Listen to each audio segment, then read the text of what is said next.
ನಮಸ್ಕಾರ ಎಲ್ಲರಿಗೂ. ನನಗೆ ಟೊಮೆಟೊ ಬಾತ್ ಮಾಡಬೇಕಂತೇಳಿ ತುಂಬ ದಿನಗಳಿಂದ ಆಸೆ ಇತ್ತು.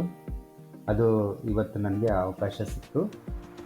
ಹಾಗಾಗಿ ನಾನು ಟೊಮೆಟೊ ಬಾತನ್ನು ಹೇಗೆ ಮಾಡಿದೆ, ಏನೆಲ್ಲ ಸಾಮಗ್ರಿಗಳನ್ನು ಉಪಯೋಗಿಸ್ಕೊಂಡು ಮಾಡಿದೆ, ಹೇಗಾಯಿತು ಅನ್ನೋದನ್ನು ತಿಳಿಸ್ತೀನಿ.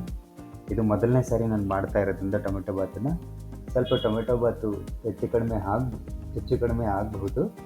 ಹಾಗಾಗಿ ಸುಧಾರಿಸ್ಕೋಬೇಕಾಗತ್ತೆ. ನೀವಲ್ಲ, ನಾನು ಸುಧಾರಿಸ್ಕೋಬೇಕಾಗುತ್ತೆ. ಯಾಕಂದರೆ ಇದನ್ನು ತಿನ್ನಬೇಕಾಗಿರೋದು ನಾನೇ. ಸರಿ, ಹಾಗಿದ್ರೆ ನೋಡೋಣ ಹೇಗೆ ಮಾಡೋದು ಟೊಮೆಟೊ ಬಾತ್ ಅಂತ.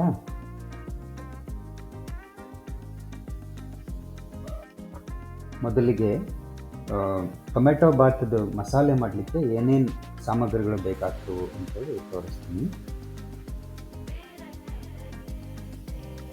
ಒಂದು ಅರ್ಧ ಟೀ ಕಪ್ನಷ್ಟು ಗೋಡಂಬಿ, ಒಂದು 10 ಮೆಣಸಿನಕಾಳು, ಒಂದು ಅರ್ಧ ಟೀ ಕಪ್ನಷ್ಟು ಶೇಂಗಾ, ಅನಂತರ ಸ್ವಲ್ಪ ಜೀರಿಗೆ, 2 ಮರಾಠಿ ಚಕ್ರಮಗ್ಗಿ, 2 ಮೆಣಸಿನಕಾಯಿ, ಒಣಮೆಣಸಿನಕಾಯಿ ಬ್ಯಾಡಗಿದು, ಮತ್ತು ಬಿರಿಯಾನಿ ಪತ್ರೆ ಎಲೆಗಳು. ಅದರ ಜೊತೆಗೆ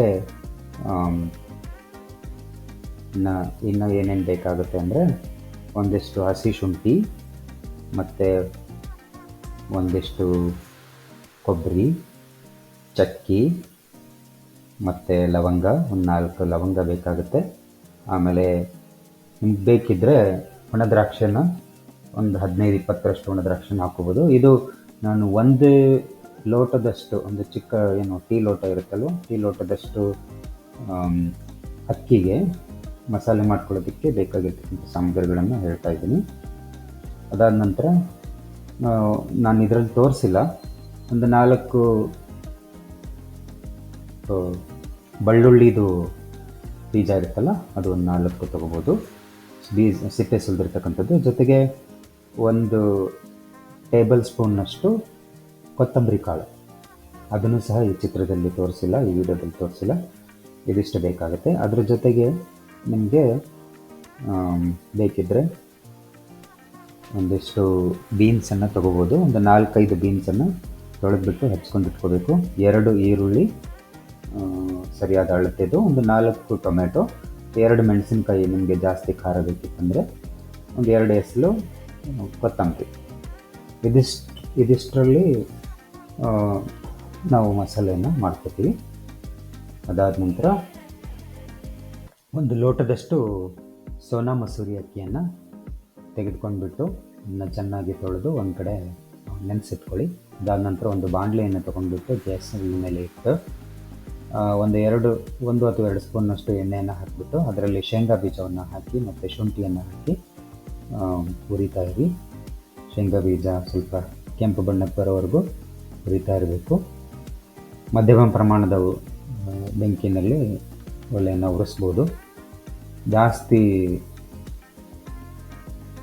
ಜಾಸ್ತಿ ಪ್ರಮಾಣದಲ್ಲಿ ಬೆಂಕಿ ಉರಿತಾ ಇತ್ತು ಅಂದರೆ ಒತ್ತೋದಕ್ಕೆ ಸಾಧ್ಯತೆ ಇರುತ್ತೆ. ಹಾಗಾಗಿ ಸ್ವಲ್ಪ ಎಚ್ಚರಿಕೆಯಿಂದ ಇರಬೇಕು.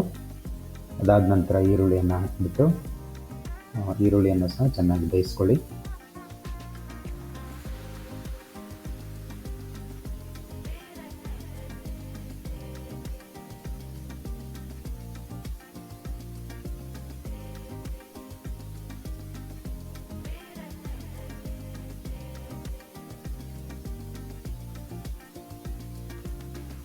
ಅದಕ್ಕೆ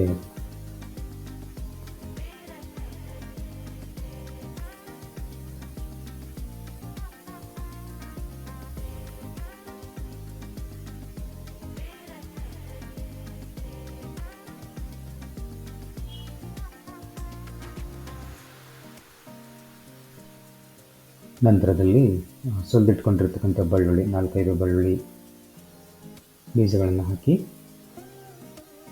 ಅವನ್ನು ಸಹ ಚೆನ್ನಾಗಿ ಬೇಯಿಸ್ಕೊಳ್ಳಿ.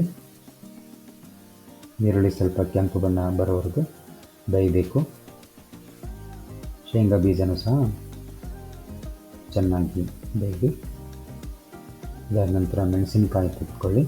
ನಿಮಗೆ ಜಾಸ್ತಿ ಖಾರ ಬೇಕಿತ್ತಂದರೆ 2 ಮೆಣಸಿನಕಾಯಿನ ತೆಗೆದುಕೊಳ್ಬೋದು. ಹಸಿ ಮೆಣಸಿನಕಾಯಿ. ಕಡಿಮೆ ಖಾರ ಬೇಕಿತ್ತಂದರೆ 1 ಮೆಣಸಿನಕಾಯಿನ ಹಾಕ್ಬೋದು.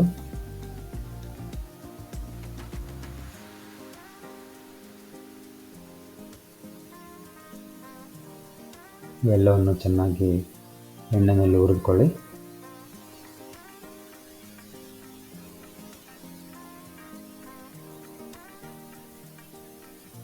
ಅದಾದ ನಂತರ ಒಣಮೆಣಸಿನ್ಕಾಯಿ, ಬ್ಯಾಡಗಿ ಮೆಣಸಿನ್ಕಾಯಿ ಏನಿದಾವಲ್ಲ ಎರಡು, ಅವುಗಳನ್ನು ಸಹ ಹಾಕಿ.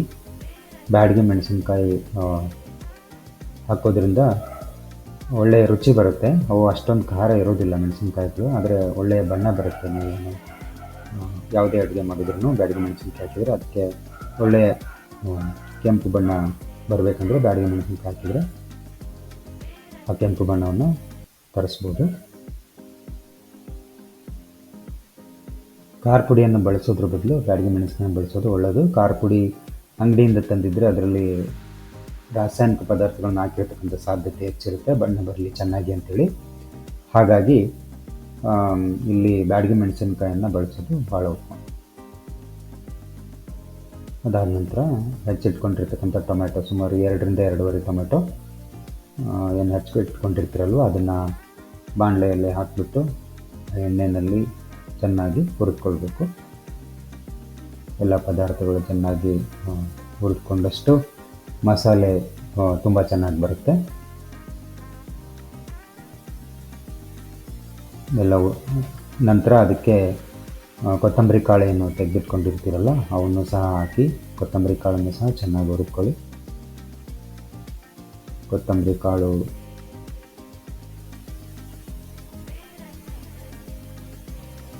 ಪಚನ ಕ್ರಿಯೆಗೆ ತುಂಬ ಉತ್ತಮವಾಗಿರ್ತಕ್ಕಂಥದ್ದು. ಜೊತೆಗೆ ನಾವು ಮಾಡ್ತಕ್ಕಂಥ ಅಡುಗೆಗೆ ಒಂದು ಒಳ್ಳೆಯ ಸುವಾಸನೆಯನ್ನು ಸಹ ಅದು ತಂದುಕೊಡುತ್ತೆ. ಅದರದ್ದೇ ಆಗಿರ್ತಕ್ಕಂಥ ಒಂದು ವಿಶಿಷ್ಟ ರೀತಿಯ ವಾಸನೆಯನ್ನು ತಂದುಕೊಡುತ್ತೆ.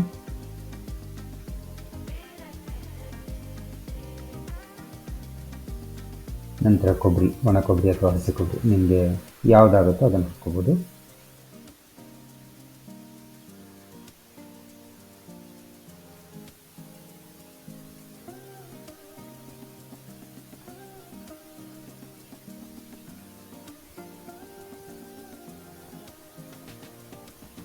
ಚೆನ್ನಾಗಿ ಎಲ್ಲವನ್ನು ಎಣ್ಣೆಯಲ್ಲಿ ಹುರಿದ್ಕೋಬೇಕು.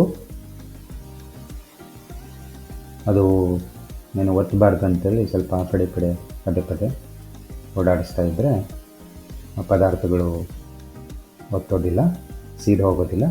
ನಿಮಗೆ ರುಚಿಗೆ ತಕ್ಕಷ್ಟು ಸ್ವಲ್ಪ ಉಪ್ಪನ್ನು ಸಹ ಹಾಕ್ಕೋಬೋದು. ಹಾಗೆ ಒಂದಿಷ್ಟು ಅರಿಶಿನ ಪುಡಿಯನ್ನು ಸಹ ಹಾಕ್ಕೋಬೋದು.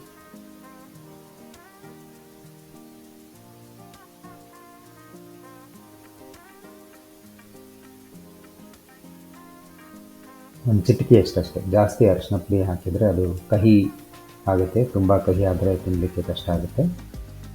ಹಾಗಾಗಿ ಒಂದು ಚಿಟಿಕೆ ಅಷ್ಟು ಅರಿಶಿನ ಪುಡಿಯನ್ನು ಹಾಕ್ಕೊಳ್ಳಿ. ಅದಾದ ನಂತರ ಅದನ್ನು ಬಾಣಲೆಯನ್ನು ಕೆಳಗಿಳಿಸ್ಬಿಟ್ಟು ಅದು ತಣ್ಣಗೆ ಹಾಕಲಿಕ್ಕೆ ಸ್ವಲ್ಪ ಅವಕಾಶ ಕೊಡಿ ಅದಕ್ಕೆ.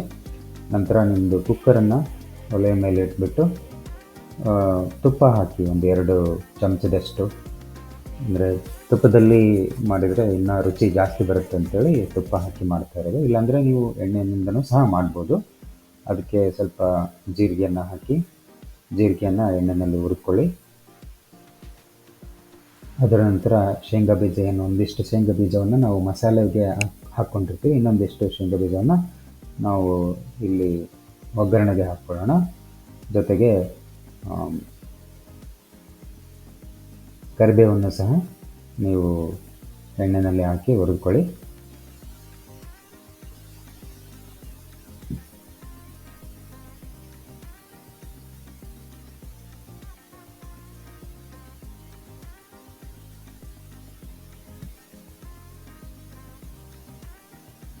ನಂತರ ಶೇಂಗಾ ಬೀಜವನ್ನು ಇಲ್ಲಿ ಹಾಕ್ತಾ ಇದ್ದೀನಿ. ಮತ್ತು ಜೊತೆಗೆ ಅದರ ಜೊತೆಗೆ ಕಾಳು ಮೆಣಸು, ಅದನ್ನು ಪುಡಿ ಮಾಡಿಟ್ಕೊಂಡಿರಬೇಕು. ಪುಡಿ ಮಾಡಿಟ್ಕೊಂಡಿರ್ತಕ್ಕಂಥ ಕಾಳು ಮೆಣಸನ್ನು ಹಾಕ್ಕೊಳ್ಳಿ. ಹಾಕಿ ಅದನ್ನು ಸಹ ಚೆನ್ನಾಗಿ ಒಗ್ಗರಣೆಯಲ್ಲಿ ಮಿಶ್ರಣ ಮಾಡಿ ಅದು ಚೆನ್ನಾಗಿ ಬೇಯಲಿ ಎಣ್ಣೆಯಲ್ಲಿ. ಅದಾದ ನಂತರ ಚಕ್ಕಿ ಮತ್ತು ಲವಂಗ ಇರ್ತಾವಲ್ವ ಅದೆಲ್ಲ ಹಾಕ್ಕೊಳ್ಳಿ. ಜೊತೆಗೆ ಶೇಂಗಾ ಬೀಜವನ್ನು ಸಹ ಹಾಕ್ಕೊಳ್ಳಿ. ಶೇಂಗಾ ಬೀಜ ಇಲ್ಲಿ ಸ್ವಲ್ಪ ಕೆಂಪು ಬಣ್ಣ ಬರೋ ರೀತಿಯಲ್ಲಿ ಹುರಿದ್ಕೋಬೇಕು. ಇಲ್ಲಾಂದರೆ ಅರ್ಧಂಬರ್ಧ ಬೆಂದರೆ ಅಷ್ಟು ರುಚಿ ಅನಿಸೋದಿಲ್ಲ. ಜೊತೆಗೆ ನಾವು ಗೋಡಂಬಿಯನ್ನು ತೆಗೆದಿಟ್ಕೊಂಡಿರ್ತೀವಲ್ವ, ಗೋಡಂಬಿಯನ್ನು ಹಾಕ್ಕೊಳ್ಳಿ ಈಗ ಒಗ್ಗರಣೆಗೆ.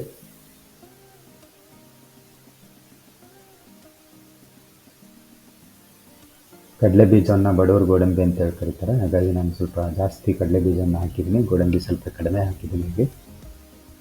ಜೊತೆಗೆ ಚಕ್ಕಿ ಮತ್ತು ಲವಂಗ ಅದನ್ನು ಸಹ ಹಾಕ್ಕೊಳ್ಳಿ.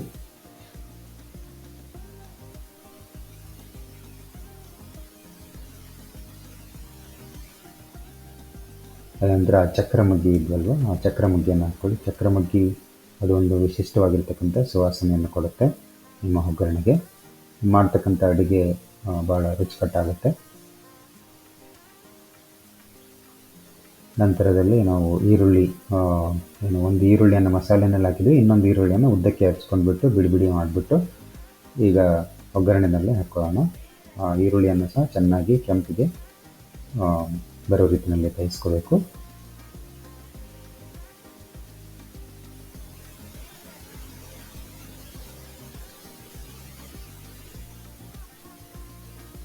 ಅದರ ನಂತರ ಬೀನ್ಸ್, 4-5 ಬೀನ್ಸ್ಗಳನ್ನು ಏನು ತೊಳೆದುಕೊಂಡು ಹಚ್ಚಿಟ್ಕೊಂಡಿರ್ತೀವಲ್ವ, ಆ ಬೀನ್ಸನ್ನು ಹಾಕಿ ಅವನ್ನು ಸಹ ಚೆನ್ನಾಗಿ ಬೇಯಿಸ್ಕೊಳ್ಳಿ ಒಗ್ಗರಣೆಯಲ್ಲಿ.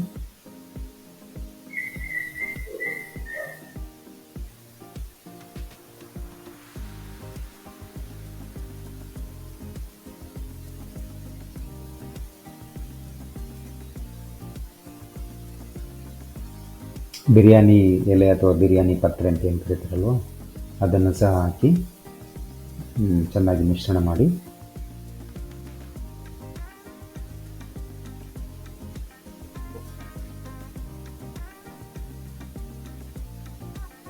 ಈಗ ತೊಳೆದಿಟ್ಕೊಂಡಿದ್ದಂತಹ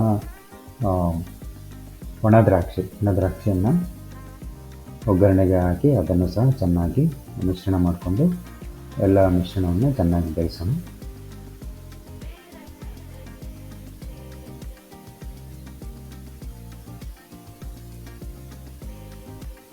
ನಂತರ ಇನ್ನು ಉಳಿದಿರ್ತಕ್ಕಂಥ ಟೊಮ್ಯಾಟೋವನ್ನು ಸಣ್ಣದಾಗಿ ಹೆಚ್ಕೊಂಡ್ಬಿಟ್ಟು ಅದನ್ನು ಒಗ್ಗರಣೆಯಲ್ಲಿ ಹಾಕ್ಕೊಳ್ಳೋಣ.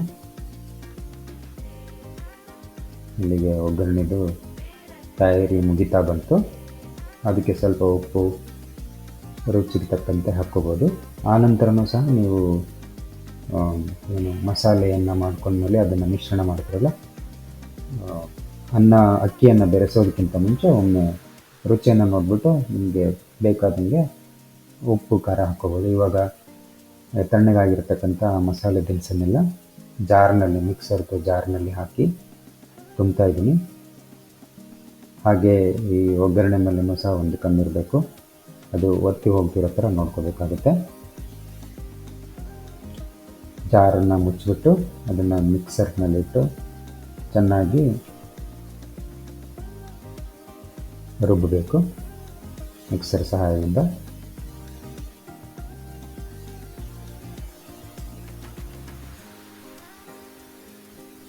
ಈಗ ರುಬ್ಬಿರ್ತಕ್ಕಂಥ ಮಸಾಲೆಯನ್ನು ನಾವು ಪರಿಶೀಲನೆ ಮಾಡೋಣ. ಅದು ಚೆನ್ನಾಗಿ ರುಬ್ಬಿರಬೇಕು. ಚೆನ್ನಾಗಾಗಿದೆ ಮಸಾಲೆ. ಅದನ್ನು ತೆಗೆದುಕೊಂಡ್ಬಿಟ್ಟು ನಾವೀಗ ಏನು ಕುಕ್ಕರ್ನಲ್ಲಿ ಒಗ್ಗರಣೆ ಇದೆಯಲ್ಲ ಅದ್ರ ಜೊತೆಗೆ ಮಿಶ್ರಣ ಮಾಡೋಣ.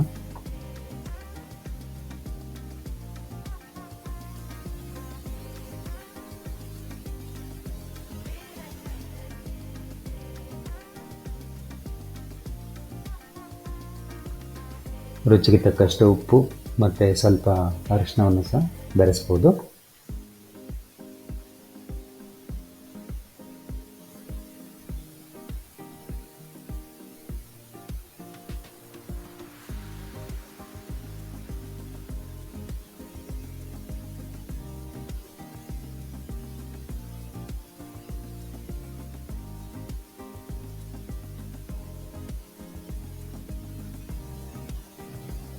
ಜಾರ್ನಲ್ಲಿರ್ತಕ್ಕಂಥ ಮಸಾಲೆ, ಏನು ರುಬ್ಕೊಂಡಿರ್ತಕ್ಕಂಥ ಮಸಾಲೆ ಇದೆಯಲ್ಲ, ಅದನ್ನು ಈಗ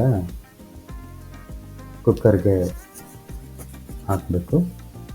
ಸ್ವಲ್ಪ ನೀರು ಹಾಕಿ ಮಿಶ್ರಣ ಮಾಡಿ ಅದನ್ನು ಹಾಕಿದರೆ ಸರಳವಾಗಿ ಅದು ಕುಕ್ಕರ್ಗೆ ಬೀಳುತ್ತೆ.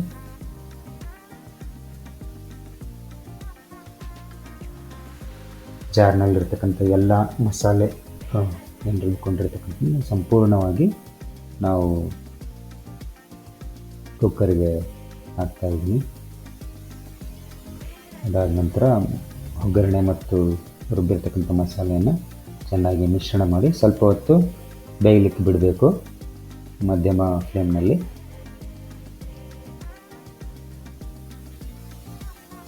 ಆನಂತರ ಏನು ತೊಳೆದಿಟ್ಕೊಂಡಿರ್ತೀರಲ್ಲ ಅಕ್ಕಿನ ಇಟ್ಕೊಂಡ್ಬಿಟ್ಟು ಏನು ಮಸಾಲೆ ಮತ್ತು ಒಗ್ಗರಣೆ ಮಿಶ್ರಣಕ್ಕೆ ಅದನ್ನು ಸೇರಿಸಬೇಕು. ಇಲ್ಲಿ 1 ಲೋಟ ಅಕ್ಕಿಗೆ ನಾನು 3 ಲೋಟ ನೀರನ್ನು ಹಾಕ್ಕೊಂಡಿದ್ದೀನಿ. ಸ್ವಲ್ಪ ಮೆತ್ತಗಾಗಲಿ ಅಂತಲೇ ಹಾಕ್ಕೊಂಡಿದ್ದೀನಿ.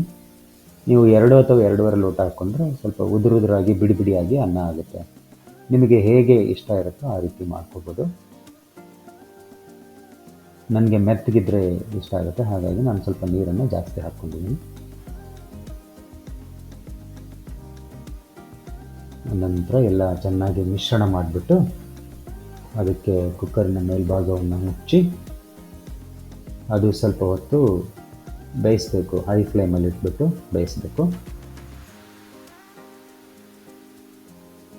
ಒಂದು 2 ವಿಷಲ್ ಬರೋವರೆಗೂ ಕುಕ್ಕರಿಂದ ನೀವು ಬೇಯಿಸ್ತಾ ಇರಬೇಕು. 2 ವಿಷಲ್ ಆದ ನಂತರ ನೀವು ಕುಕ್ಕರನ್ನು ಅಂದರೆ ಒಲೆಯನ್ನು ಆರಿಸ್ಬಿಟ್ಟು ಕುಕ್ಕರನ್ನು ಒಂದು 5ರಿಂದ 10 ನಿಮಿಷ ಪೂರ್ತಿಯಾಗಿ ಅದರೊಳಗಡೆ ತುಂಬಿಕೊಂಡಿರತಕ್ಕಂಥ ಹಬೆ ತಾನೇ ಹೊರಗೆ ಹೋಗೋದಕ್ಕೆ ಅವಕಾಶ ಮಾಡಿಕೊಡ್ಬೇಕು.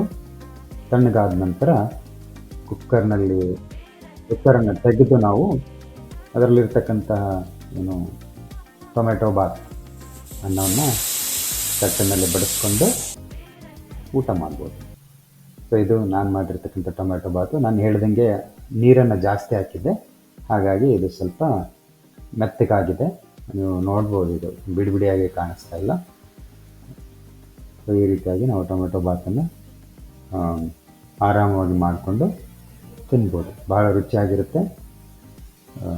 ವಿಡಿಯೋವನ್ನು ನೋಡಿ ನಿಮಗೆ ಹೇಗೆ ಅನ್ನಿಸ್ತು ಅಂತಕ್ಕಂಥದ್ದನ್ನು ಕಮೆಂಟಲ್ಲಿ ಹಾಕ್ಬೋದು ಅಥವಾ ಕಮೆಂಟ್ ಮಾಡ್ಬೋದು. ಇಷ್ಟೊತ್ತು ಇದನ್ನು ನೋಡೋದಕ್ಕೆ ಎಲ್ರಿಗೂ ಧನ್ಯವಾದಗಳು.